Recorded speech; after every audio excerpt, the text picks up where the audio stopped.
Jadi Bu, apakah ada sertifikat resmi bahasa Korea yang penting untuk karir? Ada sertifikat bahasa Korea yang penting untuk karir. Tips atau motivasi untuk pemula yang ingin menjadikan bahasa Korea ini sebagai karir gitu di masa depan? Tipsnya kuatkan niat, ya. Jangan berhenti belajar, jangan menyerah.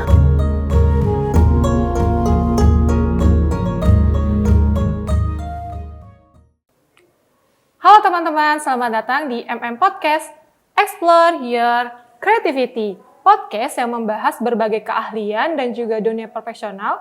Episode kali ini kita akan membahas salah satu keahlian yang sangat penting di era saat ini, yaitu menguasai bahasa Korea.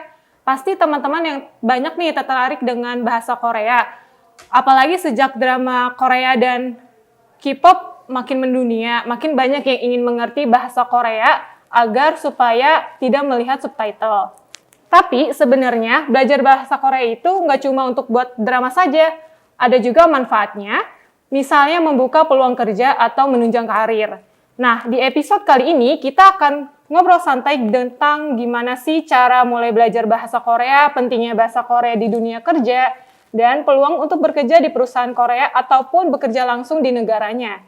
Untuk membahas topik ini lebih dalam, hari ini kita sudah bersama narasumber yang sangat berkompeten di bidangnya, yaitu Ibu Enda Sumitawati, SPD, instruktur dari kejuruan bahasa Korea di PPKD Jakarta Pusat. Halo Ibu Enda, selamat datang di MN Podcast. Ya, terima kasih sudah mengundang saya hari ini. Saya merasa terhormat sekali bisa bergabung dengan podcast multimedia hari ini. Bagaimana Ibu kabarnya hari ini? Alhamdulillah baik ya. Sebelum kita membahas gimana sih cara mulai belajar bahasa Korea, pentingnya bahasa Korea di dunia kerja, dan peluang untuk bekerja di perusahaan Korea, atau peluang bekerja langsung di Koreanya sendiri. Saya akan menjelaskan dulu background dari seorang Ibu Enda. Ibu Enda Sumitawati ini adalah seorang guru atau instruktur bahasa Korea yang memiliki pengalaman dari tahun 2011 hingga saat ini di berbagai instansi ataupun perusahaan seperti di KEB, Hana Bank, PT Hankook Tire Indonesia di Cikarang, dan masih banyak lainnya. Ibu Enda ini juga memiliki banyak sertifikat seperti EPS Topik dan Topik 2 dengan level 4. Lalu sekarang kegiatan Ibu saat ini apa aja? Ya, saat ini selain fokus mengajar bahasa Korea di PPKD Jakarta Pusat, saya juga mengajar bahasa Korea di lembaga bahasa yang bernama Sejong Korean Language Center. Sebagai pembuka, menurut Ibu, bagaimana metode terbaik untuk memulai belajar bahasa bagi orang yang pemula nih Bu? Kayak step by step-nya dari awal. Step by step-nya dari awal ya. Kalau bicara step by step, sebenarnya menurut saya yang pertama itu niat dulu. Ya, niatnya dikuatkan dulu. Awalnya belajar itu tujuannya apa? Jadi setelah sudah punya niat, punya tujuan, kita bisa mulai sering dengar dulu kosakata bahasa Korea, terbiasa mendengarkan kosakata bahasa Korea. Kalau sudah biasa dengarkan, kita bisa mulai masuk belajar huruf, ya huruf Korea, karena huruf Korea itu tidak Latin seperti huruf Indonesia yang ABCD. Jadi kita harus kenali dulu huruf Korea. Setelah sudah belajar huruf, mulai belajar tata bahasa agar nanti rapih ya. Sudah tahu hurufnya, sudah bisa membaca, belajar tata bahasanya agar rapih nanti terstruktur. Cara menyusun kalimat, cara berbicara. Apalagi untuk bahasa Korea ini ada hierarki, ada jenjang. Jadi ketika kita berbicara dengan orang yang lebih tua, atau kita berbicara dengan atasan atau orang yang posisinya, karena kan dunia kerja ya, yang posisinya di atas kita, itu kita harus gunakan bahasa yang lebih tinggi. Tidak bisa kita gunakan bahasa drama Korea gitu, karena pecinta drama Korea itu ada ketentuannya seperti itu. Karena ketika kita gunakan bahasa yang casual way, bahasa yang kasual ke orang yang lebih tua atau ke dunia kerja yang lebih formal, itu nanti terkesan tidak sopan. Dan itu menjadi salah satu penyebab ketika interview kerja kita tidak terpilih. Karena ternyata menggunakan bahasa Korea yang tidak baku, seperti itu. Setelah sudah bisa sudah tahu hurufnya, sudah tahu kosakatanya, sudah bisa tata bahasanya, ya silakan coba praktik bicara langsung dengan native speaker, dengan orang Korea. Baik. Tadi Ibu menyebutkan Hangul ya Bu ya. Kalau misalnya disebut Hangul bener Ya, ya? huruf Korea namanya Hangul Hangul, ya. bener. Nah, terus jumlahnya itu sama nggak sih Bu dengan huruf Latin? Terus gimana cara biar cepat hafal huruf Hangul ini? Jumlahnya lebih banyak ya. Kalau Latin itu kalau tidak salah 26 ya, A sampai Z ya alfabet Iya, kita. benar. Kalau Korea itu ada 40. Banyak sekali ya Bu. Iya, banyak. Selain itu kita hanya punya satu jenis vokal dan konsonan ya. Ya kan kita hanya kenal vokal itu A, I, U, E, O seperti itu ya. Konsonan kan B, C, D dan seterusnya. Kalau Korea nanti ada vokal dasar, ya vokal dasar atau vokal tunggal, lalu nanti ada vokal rangkap. Jadi gabungan dari dua vokal dasar. Ya misalnya nanti ada huruf AE, sebenarnya huruf E bunyinya itu sebenarnya dibacanya E, tapi asal mulanya adalah huruf A dan huruf E, nanti bunyinya menjadi E gitu. Jadi itu gabungan dua huruf vokal dasar. Lalu misalnya huruf W, kalau di bahasa Indonesia kan W itu W dan I ya, konsonan dan vokal. Di bahasa Korea W itu vokal. Jadi dia gabungan dua huruf vokal dasar, huruf U dan huruf I. Digabung bunyinya menjadi W. Seperti itu. Sekarang kita agak bergeser nih Bu pembahasannya. Menurut Ibu seberapa penting kemampuan bahasa Korea di dunia kerja saat ini? Bahasa Korea di dunia kerja saat ini sangat penting sekali menurut saya ya, karena kita bisa lihat Korea mendunia ya. Tidak hanya di Indonesia, Asia. Sekarang di luar negeri Bu. Di luar negeri pun juga bahasa Korea itu sangat penting sekali. Jadi simpel aja saya beri contoh untuk dunia kerja dulu ya. Dunia kerja kalau kita bisa bahasa Korea, kesempatan untuk diterima kerja di perusahaan Korea atau di perusahaan Indonesia mungkin yang ada klien orang Korea itu lebih besar. Karena itu nilai tambah. Lalu kedua ada pengalaman saya misalnya ada beberapa perusahaan yang ketika ada staf di dalamnya bisa bahasa Korea, itu perusahaan akan lebih mau bekerja sama dengan perusahaan tersebut karena ada language connection ya, koneksi bahasa di situ. Dia merasa oh dia bisa bahasa saya, berarti saya lebih enak ini bekerja sama dengan PT ini. Seperti itu.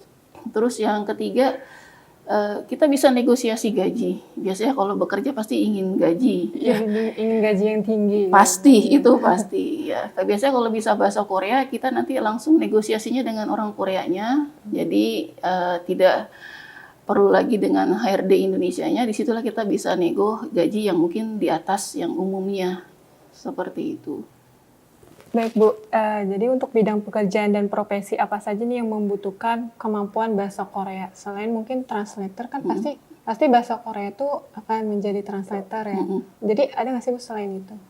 Selain jadi translator, sebenarnya kalau perusahaan Korea kita tidak selalu langsung menjadi translator ya. Sebenarnya dari mulai selama kita bisa bahasa Korea itu pertama kesempatan diterimanya lebih besar. Lalu kita masuk awal itu kebanyakan biasanya kalau bisa bahasa Korea dasar jadi admin dulu. Ya, Jadi admin. Ya, dari admin karena tidak mungkin langsung ya pengenalan perusahaan dulu kan ya. Iya, Perusahaannya harus dikasih tahu ini perusahaannya bergerak di bidang apa, lalu bahasa Korea yang digunakan apa saja. Karena saya juga mengajar di beberapa PT Korea kan ada yang banking, ada yang elektronik, ada yang otomotif, itu kan bahasa Koreanya juga berbeda-beda lagi. Jadi awalnya mereka biasa jadi admin dulu, lalu diminta menerjemahkan dokumen-dokumen bahasa Korea, lalu kalau ada meeting biasa jadi interpreter membantu. Ya, lalu setelah itu kalau kita tidak begitu senang bekerja korporat di perusahaan, mungkin bisa menjadi travel guide. Ya, travel guide ya, karena banyak kan ya orang Korea yang liburan ke Jakarta aja banyak. Ke Jakarta ataupun ke Bali. Iya, itu bisa digunakan sebagai travel guide ya. Travel guide. Iya, lalu kalau mau juga di event-event ya kita ada PRJ Kemayoran itu J-Expo itu kan sering ada pameran ya, lalu di JCC ya dari situ kita juga bisa terpakai bahasa Koreanya. Gitu. Semisal saya atau teman-teman ingin bekerja menggunakan bahasa Korea atau bekerja di perusahaan Korea, itu bahasa kita harus memiliki bahasa Korea yang fasih atau bisa dasarnya saja Bu untuk bekerja? Kalau kita bicara dasar di sini sesuai standar bahasa Korea ya. Ya bukan dasar dia karena sering dengar drama Korea, karena sering dengar lagu Korea, itu belum bisa kita katakan dasar. Jadi dasar yang di sini sudah terstandardisasi, kemampuan bahasa Korea level dasar ya itu. Sementara sudah cukup di awal sebagai staf admin biasanya pemula ya, junior level. Ya nanti kalau misalnya ingin jadi penerjemah ya dengan rate gaji yang tentu lebih tinggi dibanding admin staff, ya itu dia harus mempunyai kemampuan memang cukup tinggi karena bahasa yang akan dipakai di korporat itu apalagi tadi kan saya katakan ada otomotif, ya ada elektronik, lalu ada banking, yang di tempat saya mengajar dulu itu akan berbeda-beda dan itu kita harus kuasai juga bidangnya. Kalau kita tidak ada background banking, bahasa Koreanya juga akan sulit buat kita, tidak mengerti istilah-istilah banking. Otomotif pun demikian, elektronik pun demikian. Jadi kalau misal untuk bahasanya tuh kita harus minimal tuh di level berapa, Bu? Kalau untuk sebagai staf pemula mungkin topik 1 level 2 itu sudah cukup.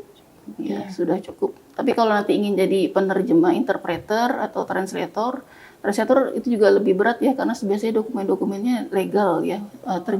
Menerjemahkan tertulis itu lebih berat dibandingkan menerjemahkan lisan. Ya, seperti ini ketika ada meeting kita bantu menerjemahkan itu akan lebih mudah dibandingkan ada dokumen legal kita diminta menerjemahkan. Itu biasanya ada istilah-istilah hukum ya yang digunakan kalau tidak kuasai dalam bahasa Indonesianya akan berat ketika masuk ke bahasa Koreanya. Seperti itu. Jadi Bu, apakah ada sertifikat resmi bahasa Korea yang penting untuk karir? Ada sertifikat bahasa Korea yang penting untuk karir. Yang pertama ada sertifikat TOPIK, itu Test of Proficiency in Korean, ya di tes kemampuan bahasa Korea, itu TOEFL-nya bahasa Korea. Yaitu topik ini ada 2 jenis ya, ada topik 1, itu terbagi dari level 1 dan level 2. Lalu ada topik 2 itu terdiri dari 4 level, topik level 3, level 4 untuk level menengah intermediate, dan level 5, level 6 itu untuk level advance atau lanjutan. Nah untuk sertifikasi kalau misalnya ingin bekerja di Korea, nanti tidak menggunakan sertifikasi TOPIK, tapi menggunakannya sertifikasi IPS TOPIK. Oh, jadi berbeda ya Bu? Berbeda. Misalnya di Indonesia ataupun di Korea. Betul, berbeda. Nanti ujiannya beda, lalu soal-soal yang diujikan juga berbeda. Oh, jadi seperti itu. Jadi topik dan EPS topik. Betul. Jadi seberapa pengaruh sertifikat ini dalam melamar pekerjaan? Sertifikat penting sekali untuk melamar pekerjaan. Jadi bisa jadi kita sudah lulus S1, bisa punya kemampuan bahasa Korea, tapi tidak ada sertifikasi. Itu kita bisa tersaingi dengan yang sudah tersertifikasi, punya sertifikat. Jadi dari seleksi dokumennya, administrasinya aja kita sudah bisa jadi kita tidak diutamakan, tidak diprioritaskan karena tidak tersertifikasi. Baik, kalau untuk pengalaman Ibu sendiri, apakah bahasa Korea ini banyak membuka peluang kerja? Banyak. Ketika kita mampu berbahasa Korea, peluang kerja itu datang dengan sendirinya ke kita. Ya, itu tidak hanya untuk bekerja di perusahaan Korea, kita bisa juga di event-event ya. Jadi seperti itu ya. Bagaimana peluang kerja perusahaan Korea di Indonesia? Selain mungkin di tempat event-event gitu. Untuk bekerja di perusahaan Korea, sebenarnya perusahaan Korea kan ada banyak sekali ya di Indonesia ya.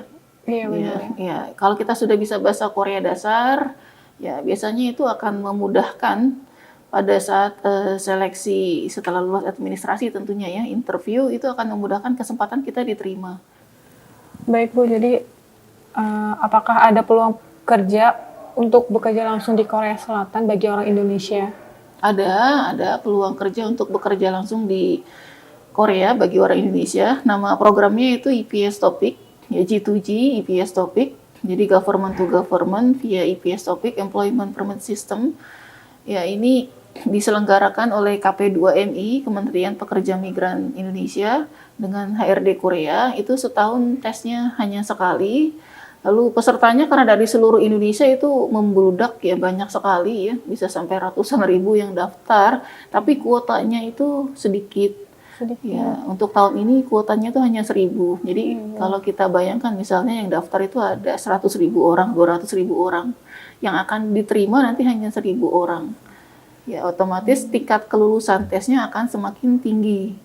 Baik Bu, mungkin untuk pertanyaan terakhir, tips atau motivasi untuk pemula yang ingin menjadikan bahasa Korea ini sebagai karir gitu di masa depan. Tipsnya kuatkan niat, ya. Jangan berhenti belajar, jangan menyerah. Jadi jangan berpikir sudah bisa bahasa drama Korea, sudah paham drama Korea, sudah bisa lagu-lagu Korea itu cukup. Itu belum cukup. Ya, terus belajar, jangan berhenti.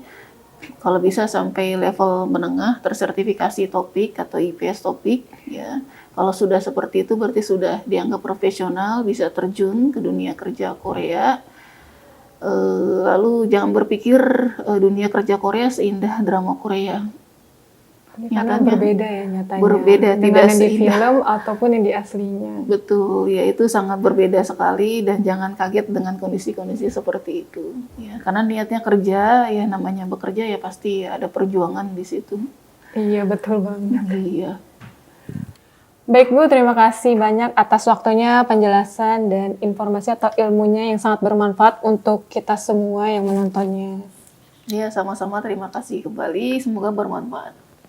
Nah, itulah teman-teman perbincangan kita hari ini tentang gimana sih caranya mulai belajar bahasa Korea, pentingnya bahasa Korea untuk bekerja, dan peluang untuk bekerja di perusahaan Korea ataupun perusahaan Korea yang ada di Indonesia. Semoga informasi ini bisa bermanfaat untuk teman-teman semuanya yang ingin belajar bahasa Korea dan berkarir di perusahaan Korea ataupun berkarir di Korea Selatannya itu tersendiri. Sampai jumpa di episode berikutnya di Podcast Explore Your Creativity. Terima kasih sudah menonton teman-teman. Terima kasih Ibu. Terima kasih.